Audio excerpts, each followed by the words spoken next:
Welcome to the Soft Life with SADDIE BADDIES. SADDIE BADDIES is the antidote to mental health stigma, and this podcast is hosted by yours truly, Priscilla O. Adjaman. We are a virtual sanctuary centering Black and multiracial people, and we prioritize the mental and emotional nourishment that is the foundation of collective healing in our communities. Thank you for being here. Welcome back to the Soft Life Podcast, Baddies. I am your host, Priscilla Opoku Adjaman, and we are back with another episode this week. We took a little bit of a break last week because of Father's Day, and it was also the week of Juneteenth. So we are back with a brand new episode 59. I can't believe we're almost at 60 episodes. So I'm very excited to continue sharing these solo as well as some guest episodes this season.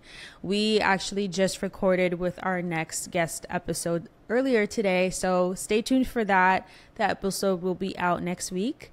So today we are going to be talking about balancing a 9-to-5 while still chasing big dreams, and we're going to be discussing sustainable entrepreneurship. So a few weeks ago, I was on the podcast, the Not So CEO podcast, with Brittany Antoinette, who is the founder of The Idea Girl, as well as Not So CEO.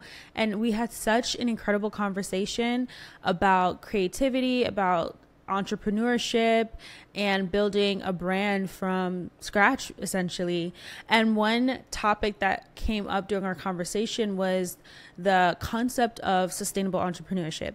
Now, if you've never heard of sustainable entrepreneurship, typically it's usually described more so in how a business operates and how their practices are, especially when it comes to their products. So having sustainable, products, as well as having a sustainable way of maintaining the inventory, as well as just the overall merchandise of the company. But I'm talking more so about sustainable entrepreneurship as it relates to people who may or may not be also working a full-time job. So I want to talk about this because that is definitely a group of people that can sometimes be overlooked when we talk about entrepreneurship, or even when we're talking about having a 9-to-5. And it's really important to create space for people who are kind of in the middle. I would be included in this category. So for some of you who know or who may not know, I do have a 9-to-5, and I work in marketing and digital marketing specifically. And so I understand that it's not always easy to balance having a full-time role and also having a business and having a brand that you are building.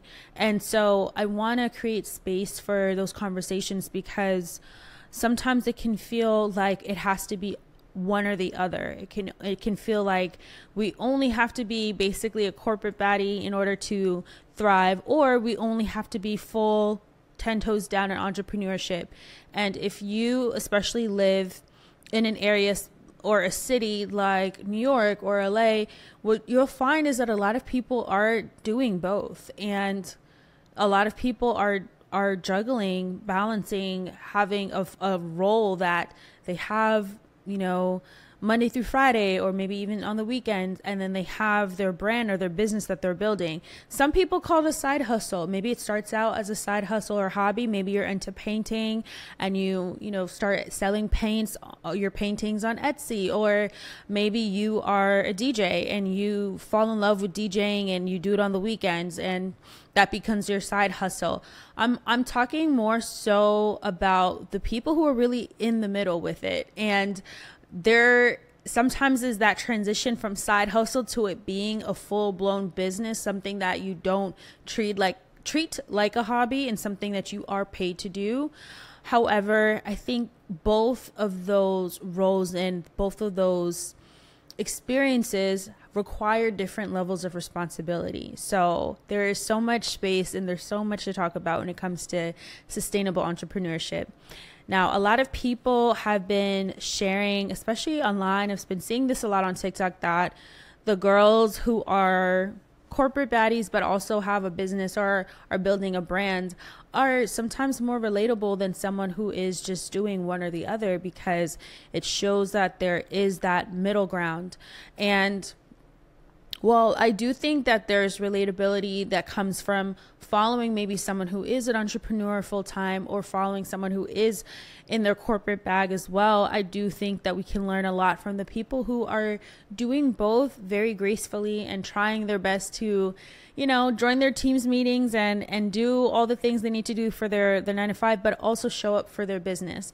So today we're going to talk about people who specifically have a business that I would say is digital or maybe virtual first, because that is really common. A lot of people are content creators.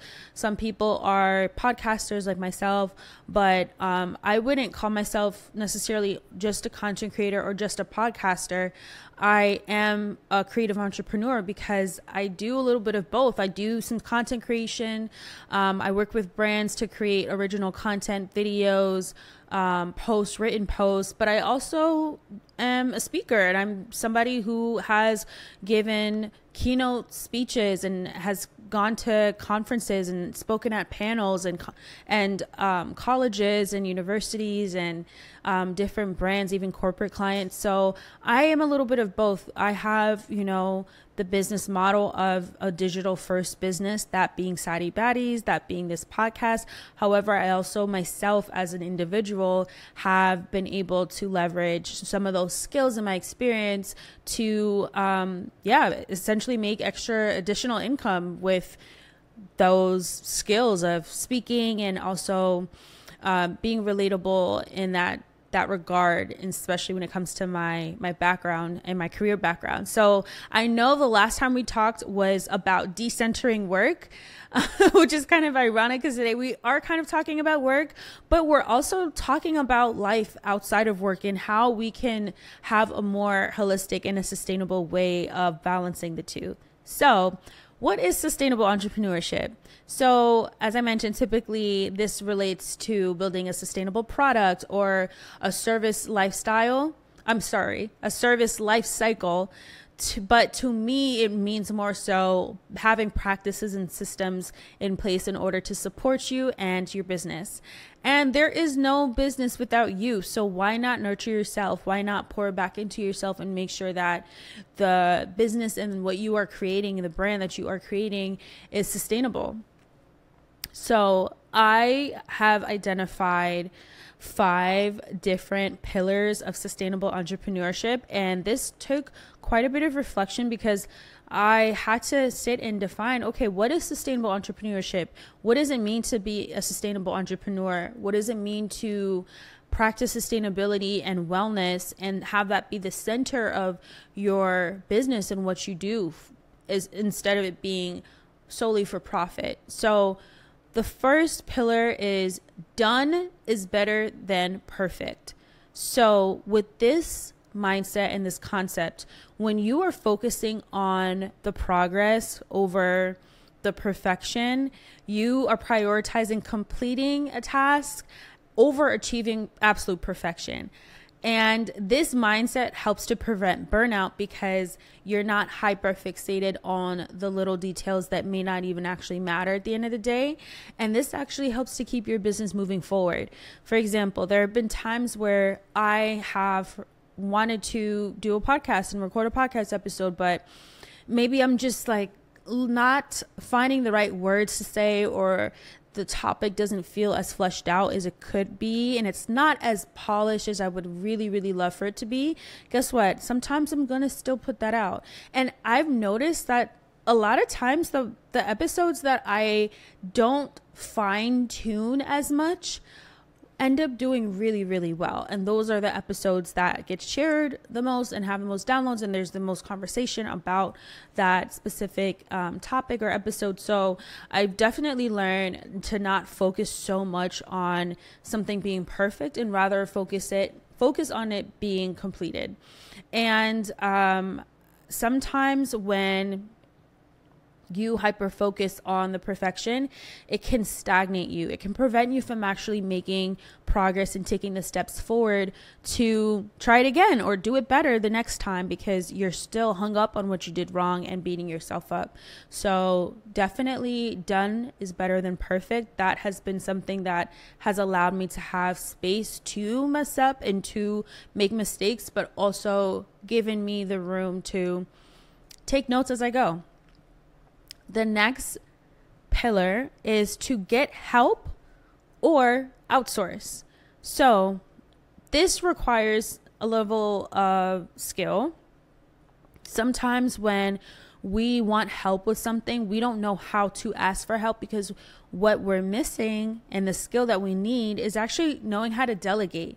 When you are delegating, you're identifying what are your setbacks, you're identifying what it is that you need in order to move forward, and you're looking around at the people that you know, or maybe even through a referral or someone else that can help you to get to that goal, maybe more efficiently, easier, better timing, more financially suitable for your needs.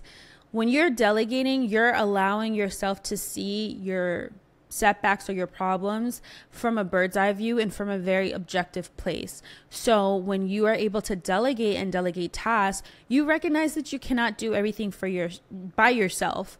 You are delegating tasks that are sometimes outside of your level of expertise or consume too much of your time. There's nothing wrong with learning new skills, but if you find that you're continuously hitting a wall because you're trying to learn every single thing on YouTube or through a TikTok rabbit hole and you're just not getting it, sometimes it's an opportunity to invite somebody else in to help you. And yes, this does require resources sometimes, and that resources, sometimes it's money, but it's also an opportunity to see if the people or the network that you have is open to even bartering services. So say, for example, you're a videographer and you know someone who's a photographer, or you know someone who can do production for audio, whatever the project is. I'm thinking more of a creative perspective, but what you could do is barter services. So maybe you guys exchange those services, and you find a way to meet in the middle. That's what people did. That's what our ancestors did before everything was monetized. But you can also create space in your budget or your business to have help, so that you are not taking on everything by yourself.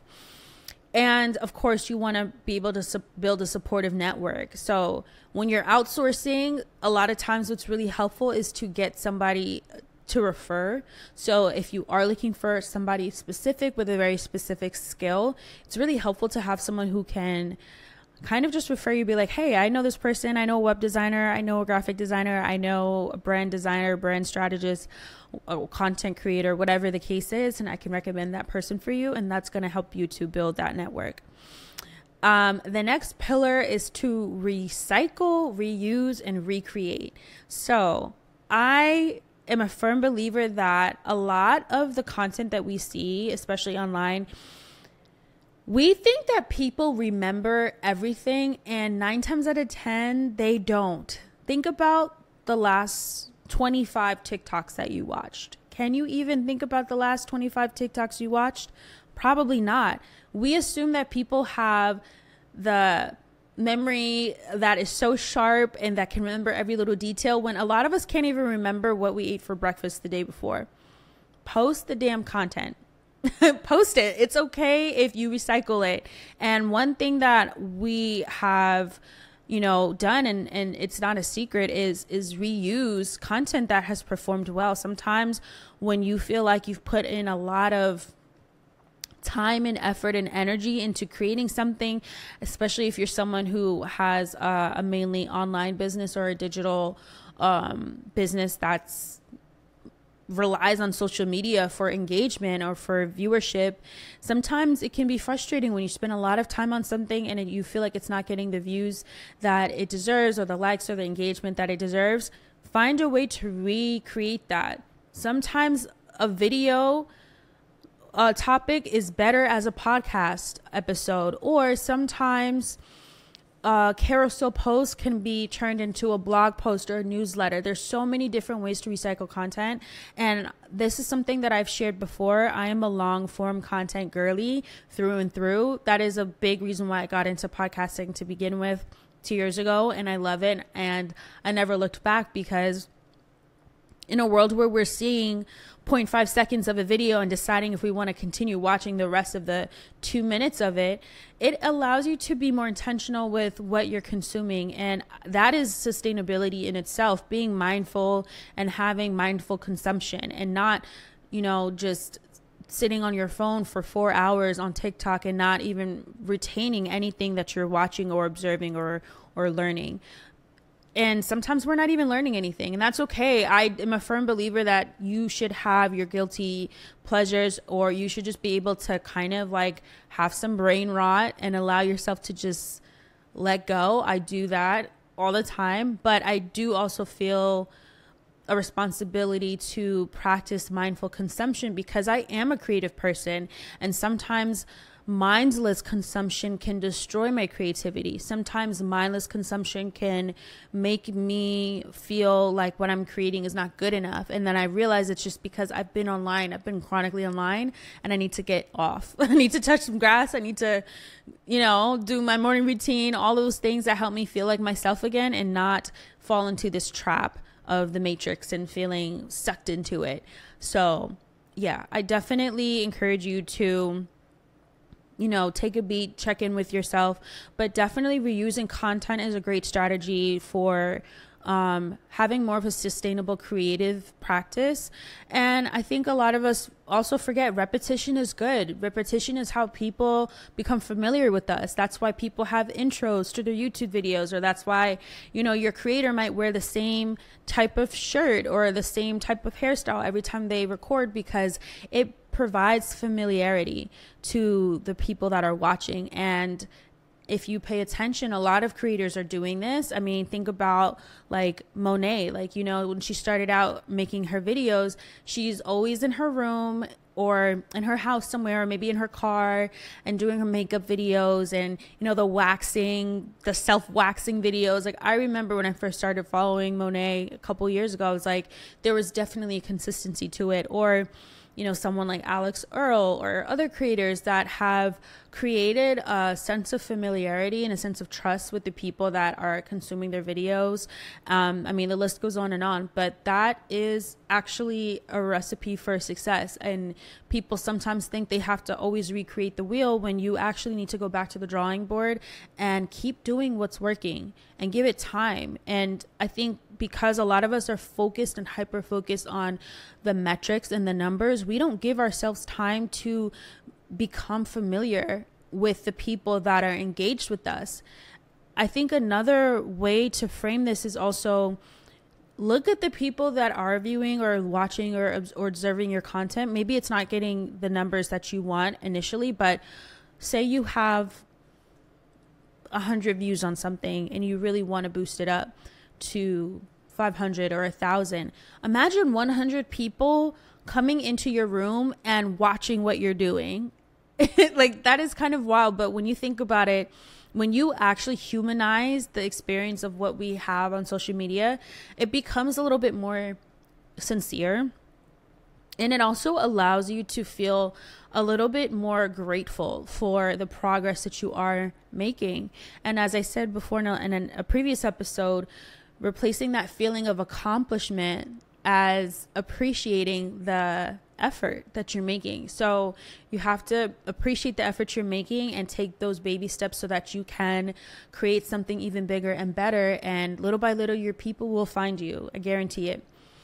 So, obviously, reusing and recreating content is a great way to practice sustainable entrepreneurship, as well as just sustainable creativity in general. If your if your business focuses on more of the creator aspect of it, of course, there are other ways to practice sustainability in your business. If you are someone that provides a service, making sure that the clients that you service also respect, your the limitations of what you can provide for them, and not overexerting yourself. If your client really wants you to do something, but you know that's outside of your scope of work, being honest with them and not stretching yourself thin and saying, okay, yeah, I can do that for you. I can, get this to you by Monday, and it's going to take you another week to actually finish it. That is also being mindful of your bandwidth and preventing that burnout that happens sometimes as entrepreneurs.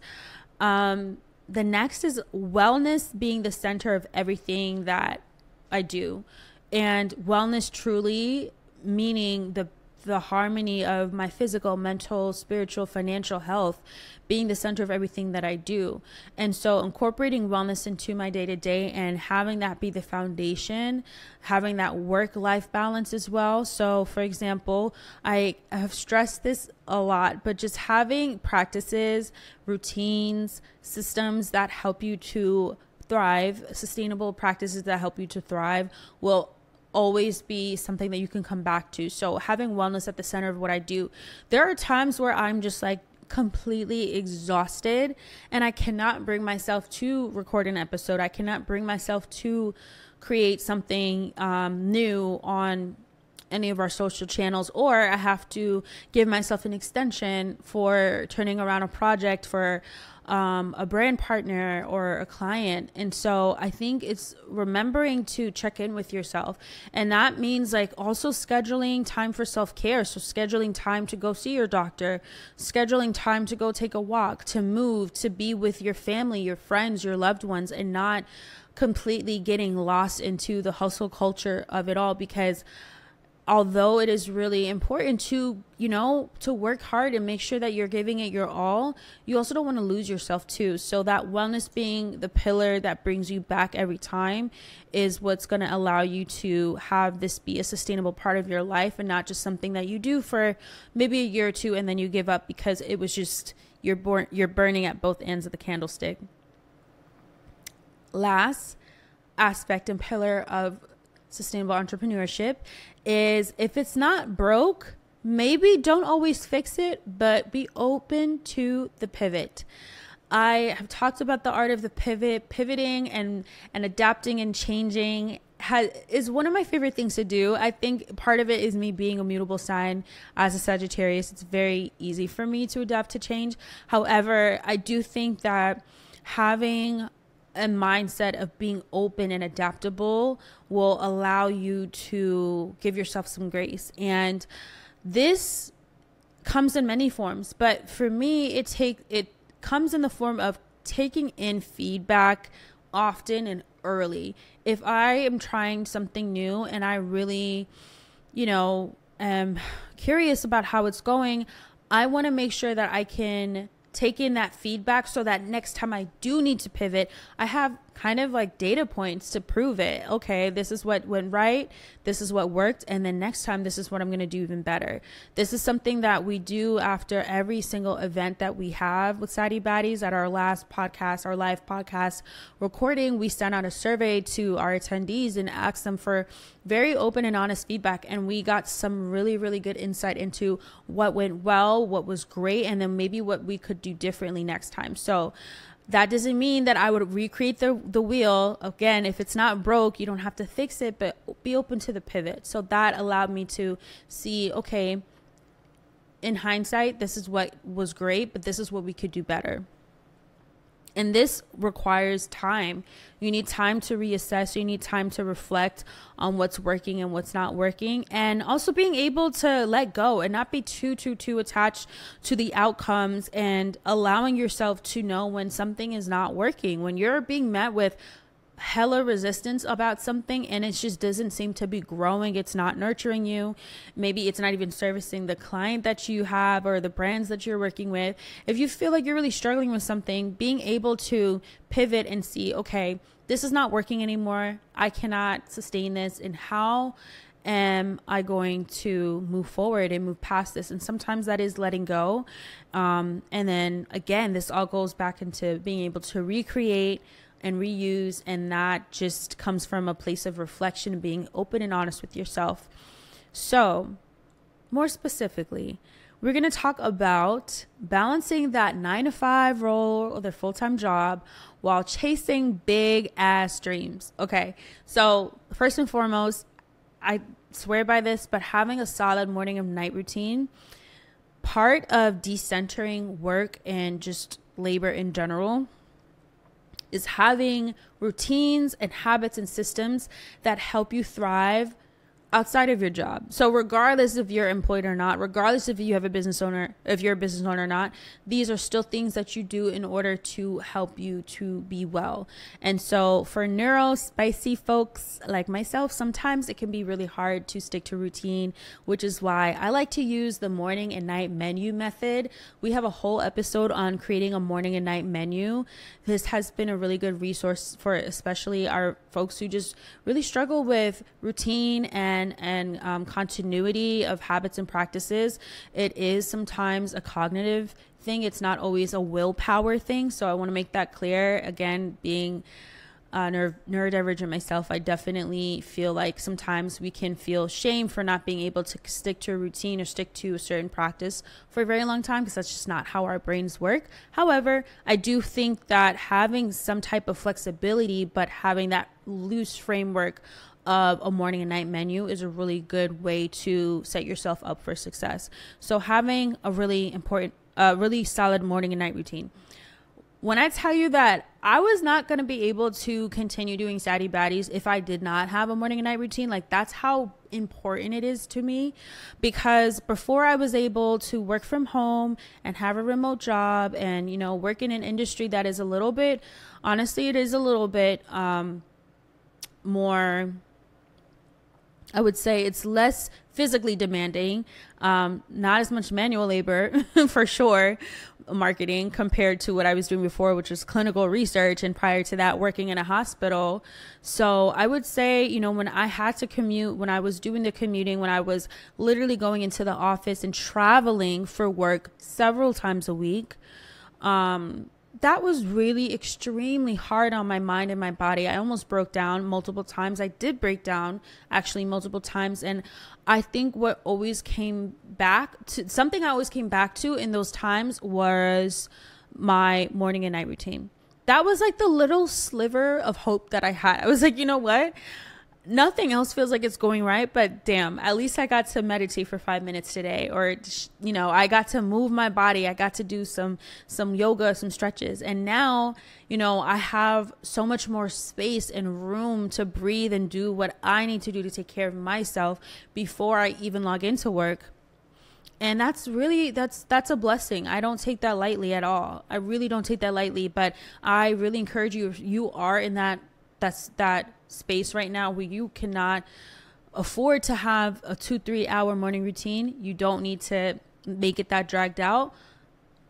If you implement a morning and night menu, it allows you a lot of flexibility so that you're still taking care of your needs while also getting things done and being productive. So that was my saving grace. It still is my saving grace, even though I do have more flexibility in my day and my time. But I definitely feel like having a morning and night routine is one of the ways to always make sure that you're carving out at least a little bit of time for yourself. And this also goes for parents. This goes for moms, for parents in general, for caretakers. Sometimes it's really, really easy to completely lose yourself, especially when you have a small child, when you have a baby, when you have a partner that, requires a lot of care. Sometimes we're taking care of people who are chronically ill in our lives.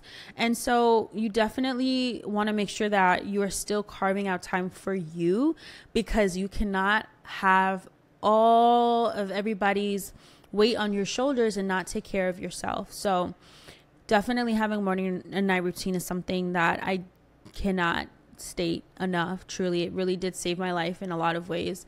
The next thing about balancing a 9-to-5 with your business and having a sustainable business practices and sustainable entrepreneurship is milking those benefits, baby. Okay.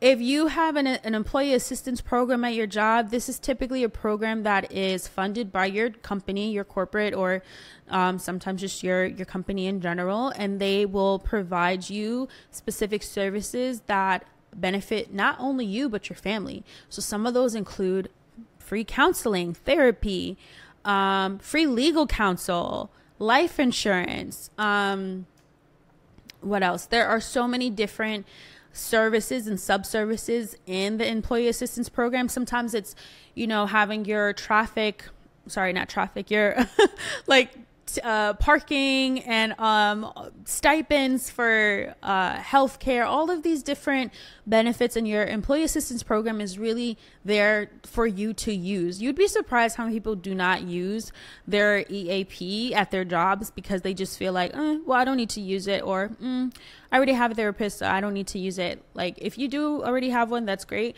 but I'm telling you, tap into those benefits because they are there for you. Your company is shelling out thousands of dollars every single month for you to use these benefits. So use your benefits. And I have used my employee assistance program at every single role that offered an employee assistance program. Every single role that offered free counseling or any of those services, I have utilized them and they have been really helpful. I've even been able to use them for my family at times when I really needed to have that support and those additional services. So I definitely recommend them. Use your employee assistance program. Next, obviously, would be your PTO. I think some of us are getting more comfortable using our paid time off, but there's a lot of us who still don't utilize the full capacity of our paid time off. And I know for me, when I first started working and I didn't have unlimited PTO and I had to accrue my PTO, I was really stressed out because it didn't provide me any flexibility. But later on, I became very strategic about how I took my time off. So, for example, if there was like a holiday weekend, like what we have coming up with 4th of July, sometimes you can add an extra day or two to that weekend that you're already going to have a day off during the week. And you can maximize the amount of time you have off for that time. If you have unlimited PTO, use it. Literally use it. That's what it's for. I'm not saying to use it every single week or every day, but damn, if you have unlimited PTO, that is like gold in any role or job. And I know some people have like mixed feelings about it and say, oh, well, yeah, like your company gives you unlimited PTO because they don't want you to use it, or it makes it awkward when you actually do take off. No. And if that's the case, then they wouldn't have offered it for you. So definitely utilize your PTO. Your paid time off is there for a reason. And lastly, your personal development and career programs. A lot of times your jobs or companies will have programs or career programs for you to advance and accelerate your careers. And you would be surprised. You can learn a whole new skill. Say you go into a role in, for example, like advertising, but then you actually end up wanting to do something that's more related to tech, or having a certain skill set that is a little bit outside of your scope of work. If you are enrolled in one of these programs that your company offers, you're literally learning free.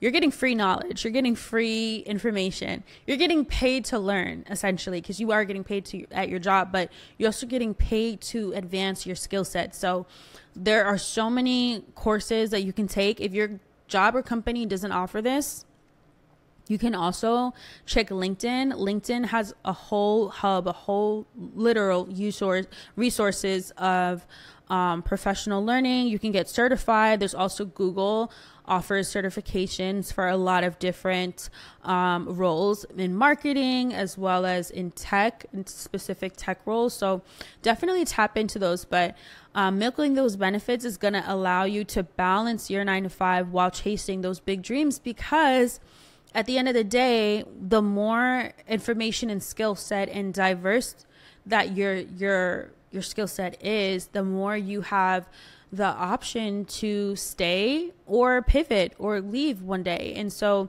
this just allows you to have a little bit more, I would say refined skill set under your belt. And I think it's such a great resource for people to use. And lastly, networking. Networking is so important. I know we hear it all the time, like, oh my God, networking. Everybody wants to network, but literally think about it. I feel like a lot of us sometimes think that applying to a job, or going the traditional route, finding a job, posting and applying online, that's the only way to go about getting a job. And it's really not. And I'm talking specifically about corporate roles too, because if you get a referral through someone that you're so much more likely to get moved forward in that process, because you're going through an internal process versus an external. Applying for a job on a website or LinkedIn or a company website, that's external. Going through a referral of someone who's already working there and wants you to work there too, that's an internal process. That's a completely different process. And I've done both. I've been in the role of, I've been recruited at a job, I've had a referral at a job, and I've also just applied and randomly gotten a job just by applying. And I will definitely say being recruited or having a referral process is much, much easier and much smoother than going through the rounds and rounds of interviews with an external job. So if you can network and build that network, that will allow you to have so many more options and open a lot of opportunities for you. And of course, I encourage you to post on LinkedIn like your manager is not watching.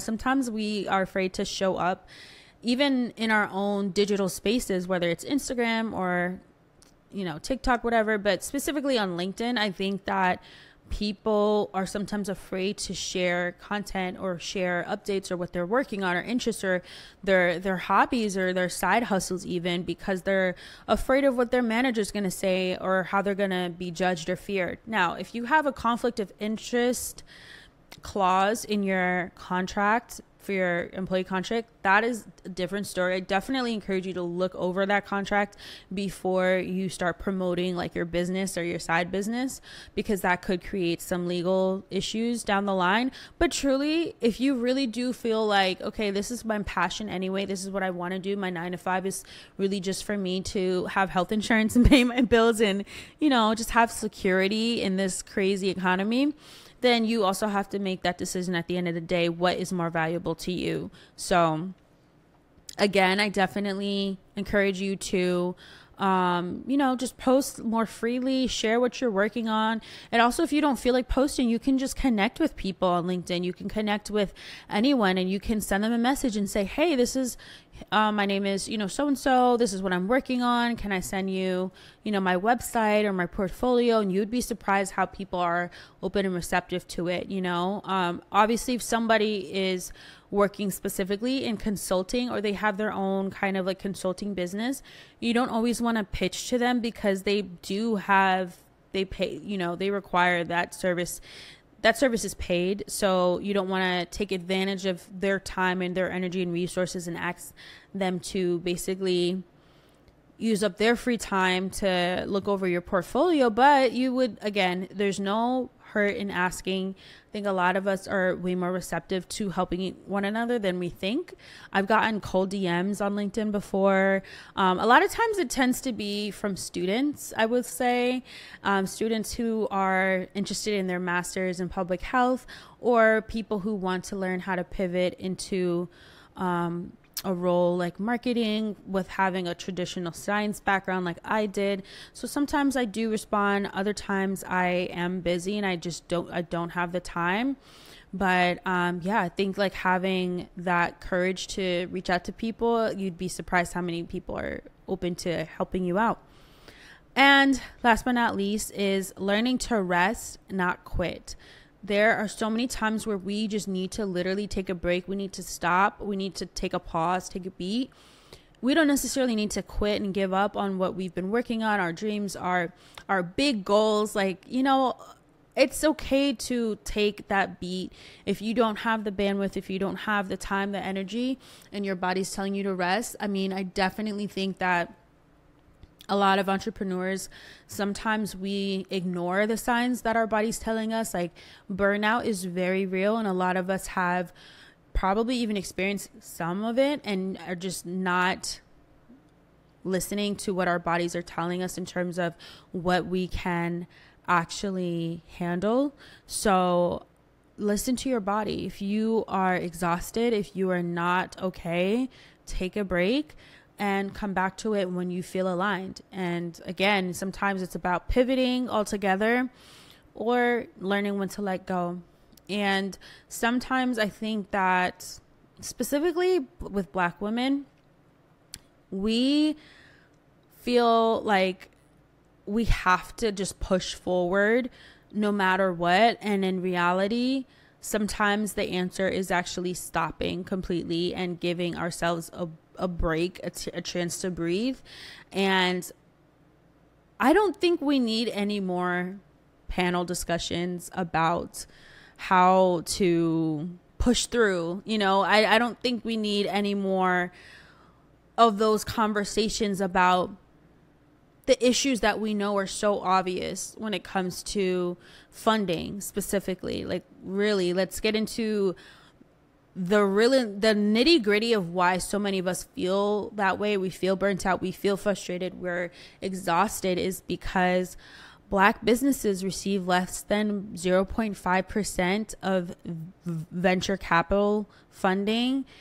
Just last year alone, that number was 0.5%. So less than 1% of Black businesses receive VC funding. And I think that just goes to show you that a lot of us are feeling like overwhelmed, like our back is against the wall. And sometimes that could really feel like our reality. And I think instead of the workshops and the panels and the fireside chats, as great as they are for networking, if it's not opening up a door for us to have an introduction to somebody who could, put funding behind our ideas, our big ideas, or if it's not opening up a door for us to have connections and deposits into what we are creating and building, it is really frustrating to sit through. It's really frustrating to keep kind of pushing and trying to stay inspired and hopeful. So my heart does go out to especially Black founders who are trying their best, and they're really trying hard to make something beautiful out of nothing and really turn their pain into purpose, and also feeling under-resourced and really struggling to get by. And that's why so many people end up having to work a 9-to-5 while they are still building a business, because they just need to have the capital. They need to have some cushion. They can't live off of their business. It takes years for your business to become profitable. And, I'm the product of 2 immigrant parents. My mom was self-employed. My mom has been self-employed my entire life, literally since I was a child. She has been a hustler, and if you know her, you know she's a hustler. Okay, but I know how hard it's been for her too. And so that's something that I do keep in mind, is that it's not easy to just work for yourself, and that's not always the solution. So if you do feel like you still need to kind of have your 9-to-5 before you take that next leap and go full throttle with your entrepreneurship journey, that's okay too. Don't let anybody rush you out of that. If you don't feel ready, then you're not. But at the end of the day, you have to be the one to decide when you're ready to take that leap, and make sure that you feel safe enough to do that.